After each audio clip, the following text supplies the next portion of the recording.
이건 정말 충격적입니다. 전 세계에서 가장 비싼 땅이라 불리는 뉴욕 맨해튼에서 상상도 못할 일이 벌어졌습니다. 월스트리트에서 전설이라 불리는 한 투자자가 무려 수십억 원짜리 초호화 펜트하우스를 단숨에 포기했기 때문이라고 하는데요. 그런데 더 놀라운 사실은 그가 선택한 새로운 거처가 다름 아닌 한국식 아파트였다는 점입니다. 말도 안 돼. 맨해튼 최고급 펜트하우스를 버리고 한국 아파트를 선택했다고? 대체 왜? 혹시 사기당한 거 아니야? 말이 안 되잖아. 뉴욕 금융가와 부동산 업계가 발칵 뒤집혔습니다. 20년간 단 한 번의 투자 실수도 없었던 그가 도대체 왜 이런 충격적인 선택을 한 것일까요? 평생 최고급 주거 공간에서만 살아온 그가 한국식 아파트를 선택한 이유는 한국에서 경험한 믿기 어려운 일이 있었기 때문이라고 합니다. 도대체 무슨 일이 일어난 걸까요? 충격적인 이야기 지금 시작합니다. 딱 1초만요. 좋아요와 구독 꾹 부탁드립니다. 매서운 겨울바람이 맨해튼의 고층 빌딩 사이를 휘감고 있던 그날 아침, 월스트리트에서 놀라운 소식이 퍼져나갔습니다. 맨해튼에서 가장 비싼 펜트하우스 중 하나가 매물로 나온다는 소식이었죠. 투자자들 사이에서도 이해할 수 없다는 반응이 이어졌습니다. 부동산 시장이 정점을 찍은 것도 아닌데 최고급 펜트하우스를 매물로 내놓는다는 건 분명 이례적인 일이었으니까요. 더구나 그 집의 주인이 투자 판단에서 실수가 없기로 유명한 제가 내린 결정이라는 점에서 모두의 관심이 집중될 수밖에 없었습니다. 저는 뉴욕 월스트리트에 위치한 투자사에서 부사장으로 재직 중인 존 맥스웰입니다. 20년 동안 수많은 투자 결정을 해왔고 거의 모든 판단이 적중했다고 자부하죠. 하지만 이번 제 결정에 대해서는 동료들마저 의심의 눈초리를 보냈죠. 존, 정신이 나갔어? 그 멋진 집을 팔고 어디로 가겠다는 거야? 프로젝트 때문에 한국행이 결정된 건 3개월 전의 일이었습니다. 최악의 한파가 미국 동부를 강타하던 때 저는 아내 캐서린과 격한 말다툼을 하고 있었습니다. 딸 에밀리의 천식이 다시 심해진 것이 발단이었죠. 창밖으로는 눈보라가 몰아치고 실내 난방은 최대로 틀었지만 공기는 건조하기만 했습니다. 에밀리의 기침 소리가 점점 잦아지면서 캐서린의 얼굴에는 걱정이 가득했습니다. 이 건조한 난방 때문에 에밀리 상태가 자꾸 나빠지고 있어요. 이런 집에서 더는 못 살겠어요. 캐서린의 목소리에는 분노와 원망이 묻어났습니다. 당신은 일만 생각하느라 가족을 위한 편안한 공간을 만들어주지 못했어요. 이런 비싼 집이 무슨 의미가 있나요? 그녀의 말은 제 마음을 무겁게 했습니다. 부동산 투자에서도 성공을 거두었다고 자부했는데 정작 가족을 위한 가장 중요한 투자를 놓치고 있었던 걸까요? 답답한 마음에 사무실로 향했지만 머릿속에서는 캐서린의 말이 계속 맴돌았습니다. 그때 한 통의 메일이 도착했습니다. 한국으로 3개월간의 장기 출장이 예정되어 있었는데 그때 만날 한국금융사 CEO 김현우 사장이었죠. 다음 날 아침 엘리베이터에서 실리콘밸리 출신 개발자 스티브 밀러를 만났습니다. 그는 제 출장 소식을 듣고 흥미로운 제안을 했습니다. 존, 이번에 한국 간다고요? 이번 출장에서 호텔 말고 한국식 아파트를 꼭 경험해보세요. 저는 그의 말을 의아하게 들었습니다. 한국식 아파트는 뭐고 그게 뭐가 그렇게 특별하단 말인지 이해가 되지 않았습니다. 제 의문스러운 표정을 본 스티브가 빙그레 웃으며 말했습니다. 존, 한국 아파트는 당신이 알고 있는 아파트가 아닐 거예요. 왜 제가 실리콘밸리의 최첨단 주거단지보다 한국식 아파트를 선호하는지 곧 이해하게 될 거예요. 호기심이 생겨 사무실로 돌아와 한국의 아파트를 검색해 보았죠. 화면에 나타난 이미지들은 제가 알던 아파트의 개념을 완전히 뒤집어 놓았습니다. 호텔 같은 로비, 체계적인 보안 시스템, 우아한 조경까지 제 상식을 넘어서는 것이었죠. 곧바로 김현우 사장에게 답장을 보냈습니다. 한국식 아파트에 대해 관심이 생겼는데 혹시 제가 직접 체험해 볼 수 있을까요? 그렇게 저는 제 인생을 바꿀 선택을 하게 되었습니다. 당시에는 몰랐지만 이 결정이 제 가족의 삶까지 완전히 바꿔놓게 될 줄은 상상도 못했죠. 하지만 그 당시에 제가 아는 아파트는 소음이 심하고 공간도 좁고 화재 위험까지 있는 곳이었습니다. 며칠 후 한국으로 넘어가 김현우 사장을 만났습니다. 김현우 사장은 제 걱정스러운 표정을 읽었는지 이렇게 말했습니다. 존 부사장님, 미국의 아파트와는 완전히 다릅니다. 직접 보시면 이해하실 거예요. 그의 자신감 넘치는 목소리에는 왠지 모를 설득력이 있었습니다. 결국 저는 그의 제안을 받아들였죠. 공항에서부터 아파트로 가는 길, 김현우 사장은 한국의 주거 문화에 대해 상세히 설명해 주었습니다. 인천공항에서 서울로 향하는 길은 그 자체로 놀라운 경험이었습니다. 완벽하게 정리된 도로, 체계적인 교통 시스템, 그리고 미래지향적인 도시 설계까지 말이죠. 하지만 진짜 충격은 아파트 단지에 도착하고 나서였습니다. 처음 본 순간 저는 잘못 왔다고 생각했죠. 여기가 정말 아파트 단지인가요? 제 눈앞에 펼쳐진 건 마치 특급 호텔을 연상시키는 웅장한 건물이었습니다. 40층이 넘는 고층 타워들이 세련된 디자인으로 하늘을 찌르듯 솟아 있었고, 단지 입구에는 고급스러운 로비가 자리 잡고 있었습니다. 이건 제가 알던 아파트가 아닌데요. 아파트 안으로 들어서면서 저는 계속해서 놀라움을 금치 못했습니다. 넓은 창을 통해 서울의 파노라마 전경이 한눈에 들어왔고, 실내는 최신식 시스템으로 가득했습니다. 김현우 사장이 앱 하나를 실행하자 조명, 온도, 환기 시스템까지 아파트의 모든 것이 스마트폰 하나로 제어되기 시작했습니다. 이건 기본 기능일 뿐이에요. 더 놀라운 건 따로 있어요. 주방으로 이동하자 빌트인 가전제품들이 완벽한 조화를 이루고 있었습니다. 냉장고, 오븐, 식기세척기까지 모든 것이 벽면에 깔끔하게 매립되어 있었죠. 이 모든 가전제품은 서로 연동되어 있어요. 식재료가 떨어지면 자동으로 주문도 가능하답니다. 하지만 가장 큰 충격은 따로 있었습니다. 바로 보안 시스템이었죠. CCTV, 지문 인식, 얼굴 인식은 기본이었고 모든 출입 기록이 실시간으로 스마트폰에 전송되었습니다. 아이들의 등하교도 이 시스템으로 확인할 수 있어요. 저는 감탄을 금치 못했습니다. 창밖으로 보이는 조경도 인상적이었습니다. 아파트 단지 내에는 잘 가꾸어진 공원과 산책로가 있었고 주민들을 위한 다양한 편의시설도 갖추어져 있었습니다. 이 모든 것이 정말 아파트의 일부라고요? 제 질문에 김현우 사장은 자부심 가득한 미소를 지었습니다. 맥스웰 부사장님, 이제 이해하시겠어요? 왜 우리가 이것을 단순한 아파트가 아닌 미래형 주거 공간이라고 부르는지요? 그의 말에 저는 고개를 끄덕일 수밖에 없었습니다. 이것은 제가 알던 아파트가 아니었기 때문이죠.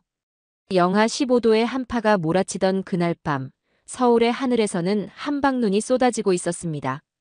처음 접하는 한국의 겨울이었지만 뉴욕의 겨울만큼이나 춥고 혹독해 보였죠. 아파트로 들어서면서 저는 본능적으로 두꺼운 옷을 꺼내 입었습니다. 미국에서의 경험상 이런 날씨에는 실내도 쉽게 춥기 때문이었습니다. 방 안을 둘러보며 난방기를 찾았지만 보이지 않았습니다. 이상하다 싶어 신발을 벗고 방 안으로 들어섰는데 그 순간 놀라운 경험을 하게 됐습니다. 차가울 거라 생각했던 바닥에서 따뜻한 온기가 전해져 왔기 때문입니다. 이게 무슨 원리지? 호기심에 바닥을 만져보았습니다. 놀랍게도 바닥 전체가 은은하게 따뜻했습니다. 게다가 미국의 히터에서 나오는 것 같은 건조한 열기가 아닌 온몸을 감싸는 듯한 자연스러운 온기였죠. 김현우 사장에게 물어보니 답을 주었습니다. 그건 한국식 온돌 난방입니다.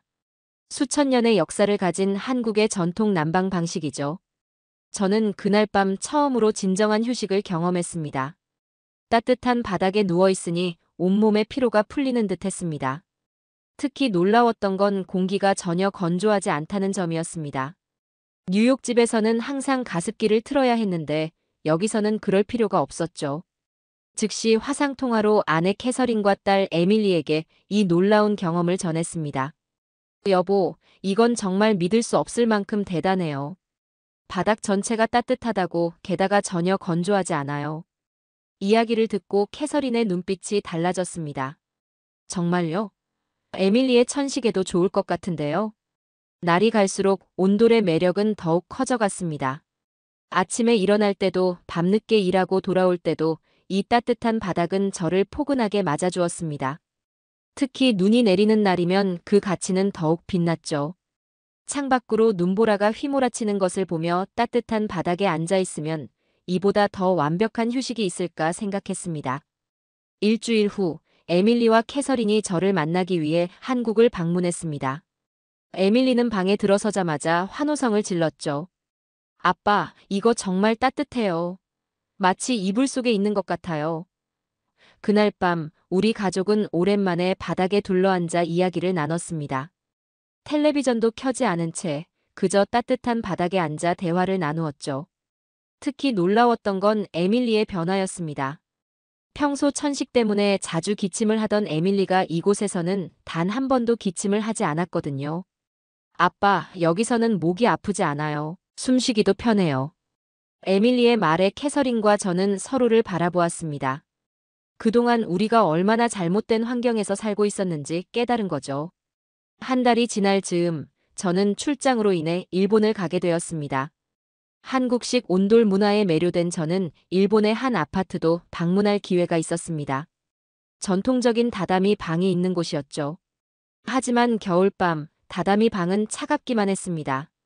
다다미는 천연 왕골로 만들어져 단열 효과는 있지만 자체적으로 열을 내진 못했죠. 일본의 전통은 아름다웠지만 현대적 편의성은 한국의 온돌만 못했습니다. 그제서야 저는 진정한 혁신이란 전통을 현대화하는 것이고 그 완벽한 예가 바로 한국의 온돌이었다는 것을 깨달았습니다. 한국의 온돌은 단순한 난방 시스템이 아니었습니다. 수천 년의 지혜와 현대 기술이 만나 탄생한 완벽한 새로운 주거 혁신이었습니다.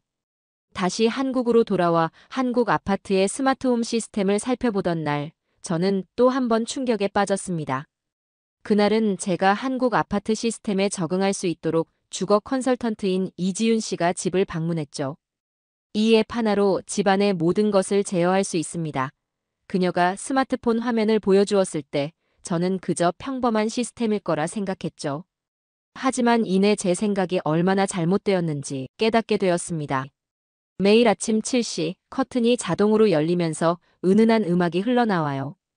동시에 공기청정기가 작동하면서 실내 공기질을 최적화하죠. 이지윤 씨의 설명을 들으며 시연을 지켜보는데 마치 SF 영화의 한 장면 같았습니다.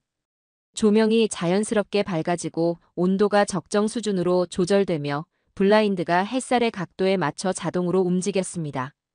특히 놀라웠던 건 공기질 관리 시스템이었습니다. 실내 공기가 혹시라도 나빠지면 시스템이 자동으로 감지해서 환기를 시작합니다. 외부 공기가 나쁠 때는 자동으로 창문을 닫고 공기청정 모드로 전환되죠. 뉴욕에서는 매번 날씨 앱을 확인하고 수동으로 창문을 여닫아야 했는데 이곳에서는 그런 번거로움이 전혀 없었습니다. 실리콘밸리 출신인 스티브가 방문했을 때 그의 반응은 더욱 흥미로웠습니다. 존, 이건 단순한 IoT가 아닌데요. 실리콘밸리에서도 이런 수준은 보기 힘들어요. 각각의 기술은 이미 존재하는 것들이었지만 이처럼 완벽하게 통합된 시스템은 접하기 어려웠기 때문입니다. 화상통화로 이 모든 것을 캐서린에게 보여주었습니다. 여보, 이건 정말 믿을 수 없을 정도로 대단해요. 우리가 살던 집이 구식처럼 느껴질 정도예요. 캐서린의 눈빛이 반짝였습니다. 정말 모든 게 자동화되어 있다는 거예요? 커튼부터 공기청정까지요? 그녀의 관심이 이해됐습니다. 뉴욕의 집은 겉보기에는 최고급이었지만 실제 생활의 편의성 측면에서는 많이 부족했거든요. 매일 아침 일일이 커튼을 치고 온도를 확인하고 공기청정기를 켜는 번거로움이 있었습니다. 하지만 이곳에서는 그런 소소한 일상의 불편함이 모두 해소되어 있었죠. 한국에서의 3개월이 지나고 뉴욕으로 돌아온 날, 저는 이상한 감정에 사로잡혔습니다. 평소처럼 고급스러운 펜트하우스의 문을 열었지만 뭔가가 달라진 것 같았습니다. 그리고 그 이유를 깨닫는 데는 오래 걸리지 않았죠. 아내 캐서린이 먼저 입을 열었습니다. 여보, 이 집이 왜 이렇게 춥죠? 바닥은 차가웠고 히터에서 나오는 건조한 바람은 목을 따갑게 했습니다. 한국의 온돌 난방에 익숙해진 우리 가족에게 이 최고급 펜트하우스는 왠지 불편하게 느껴졌죠. 에밀리가 다시 기침을 시작했고 캐서린은 두꺼운 실내화를 신고 다녀야 했습니다. 아빠, 한국에서처럼 바닥이 따뜻하면 좋을 텐데. 에밀리의 말에 제 마음이 무거워졌습니다. 수십억 원을 들여 지은 이 집이 이제는 뭔가 부족해 보였죠. 스마트홈 시스템도 없어 매번 수동으로 모든 것을 조작해야 했고 공기질 관리도 완벽하지 않았습니다. 특히 불편했던 건 주방이었습니다. 한국에서는 모든 가전제품이 빌트인으로 깔끔하게 정리되어 있었는데 이곳에서는 여기저기 놓인 가전제품들이 어수선해 보였죠. 캐서린이 한숨을 쉬었습니다. 여보, 우리가 한국에서 경험한 게 진짜 미래 주거 환경이자 저희한테 필요한 환경이었나 봐요. 며칠 뒤 월스트리트의 동료들과 식사를 하는 자리에서 흥미로운 이야기를 들었습니다. 맨해튼의 한국식 아파트 단지를 건설하는 프로젝트가 시작된다는 소식이었죠. 존, 당신이 그렇게 극찬하던 그 한국식 아파트 말이에요. 여기서도 볼 수 있게 될 것 같아요. 즉시 모델하우스 방문을 예약했습니다. 그곳에서 본 것은 제가 한국에서 경험했던 모든 것의 재현이었습니다. 온돌 난방, AI 스마트홈, 완벽한 보안 시스템까지 말이죠. 캐서린의 눈이 반짝였습니다. 여보, 우리도 여기로 이사 올까요? 놀랍게도 이미 많은 계약이 이루어진 상태였습니다. 미래의 주거 트렌드는 바로 K아파트 주거 형식이 될 겁니다. 모델하우스의 한 담당자가 자신감 있게 말했습니다. 한국의 기술과 미국의 공간감이 만나 최고의 시너지를 낼 거예요. 그날 저녁 가족들과 진지한 대화를 나눴고 결국 이사를 결정했습니다. 많은 사람들이 제가 미쳤다고 했습니다. 맨해튼의 최고급 하우스를 버리고 한국식 아파트로 간다니 이해할 수 없다는 반응이었죠. 하지만 저는 확신했습니다. 이것은 단순한 주거 형태의 변화가 아닌 삶의 질에 대한 새로운 기준을 세우는 일이라고 말입니다. 여전히 많은 동료들이 저의 선택에 대해 이야기를 하고 있지만 그들의 시선이 조금씩 변하고 있다는 걸 느낍니다. 특히 우리 집을 방문한 동료들은 한결같이 놀라워합니다. 이게 아파트라고? 바닥도 너무 따뜻하고 우리가 알던 아파트가 아닌데? 그들의 반응을 보며 저는 생각합니다. 이제 미국에서도 진정한 미래 주거 혁명이 시작된 것이라고 말이죠. 다음 날 일본의 한 부동산 전문가를 만났습니다. 그는 제가 한국식 아파트로 이사한다는 소식을 듣고 찾아왔더군요. 맥스웰 씨, 일본의 전통 주거 방식도 살펴보시는 게 어떨까요? 다다미만의 특별한 매력이 있답니다.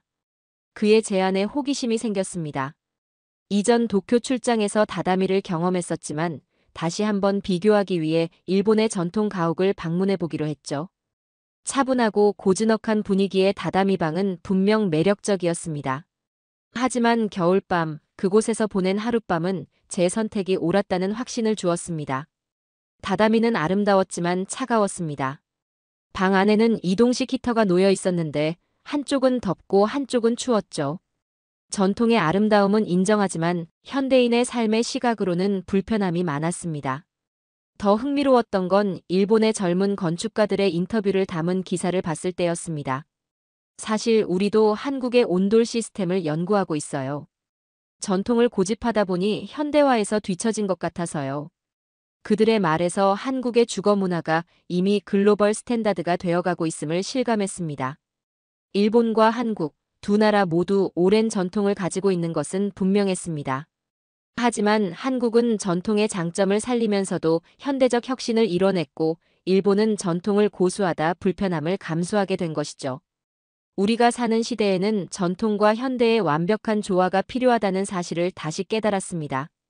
이제 우리 가족은 맨해튼의 한국식 아파트에서 새로운 삶을 시작했습니다. 매일 아침 자연스럽게 밝아오는 조명과 함께 하루를 시작합니다. 바닥에서 전해지는 따뜻한 온기와 쾌적한 실내 공기는 더 이상 특별한 것이 아닌 당연한 일상이 되었죠. 에밀리의 건강은 눈에 띄게 좋아졌습니다. 천식 증상이 거의 사라졌고 더 이상 병원을 찾을 일도 줄었습니다. 아침마다 상쾌한 표정으로 일어나는 에밀리를 보면서 가끔 생각합니다. 왜 진작 이런 선택을 하지 않았을까 하고요. 캐서린도 달라졌습니다. 더 이상 집안일로 스트레스 받지 않게 되었죠. 스마트홈 시스템이 알아서 해결해주는 일들이 많아졌거든요. 여보, 이제야 진짜 집다운 집에서 사는 것 같아요. 그녀의 말에서 행복이 묻어났습니다. 월스트리트의 동료들도 하나둘씩 우리 집을 방문하기 시작했습니다. 처음에는 호기심에서였지만 이제는 진지한 관심을 보이는 사람들이 늘어났죠. 한 동료는 이미 분양 상담을 받았다고 하더군요. 실리콘밸리의 IT 기업들도 한국식 아파트에 큰 관심을 보이고 있다고 합니다. 스티브는 이미 여러 기업과 협력하여 더 진보된 스마트홈 시스템을 개발하고 있다고 합니다. 최근에는 흥미로운 소식을 들었습니다. LA와 맨해튼에 이어 보스턴과 시카고에서도 한국식 아파트 프로젝트가 시작된다고 하더군요. 추운 날씨 때문에 난방 효율이 중요한 이 도시들에서 온돌 시스템은 최적의 해결책이 될 것 같다는 생각이 들었습니다. K아파트는 더 이상 단순한 트렌드가 아닌 주거 문화의 새로운 기준이 되어가고 있었죠. 전통의 지혜와 현대 기술의 만남이 만들어낸 이 혁신적인 주거 공간이 앞으로 더 많은 사람들의 삶을 변화시킬 것입니다. 때론 뉴욕의 화려한 펜트하우스가 그립지만 이내 깨닫죠. 진정한 사치는 화려한 외관이 아닌 가족의 건강과 행복을 지켜주는 공간에 있다는 것을요. 자, 사연은 여기까지입니다. 이제 미국 부동산 개발업자들도 앞다투어 한국 건설사들과 협업을 시도하고 있다고 합니다. 한국이 온돌 문화와 같은 주거 문화를 통해 새로운 생활 기준을 제시하고 있죠. K-팝 문화에 이어 K-아파트 문화를 통해 전 세계에 더 편리하고 쾌적한 삶을 선물하고 있다는 사실이 한국인으로서 무척 자랑스럽습니다. 오늘도 끝까지 함께 해주셔서 감사합니다. 재미있게 보셨다면 구독과 좋아요로 응원해주세요. 다음에도 따뜻한 이야기로 찾아뵙겠습니다. 감사합니다.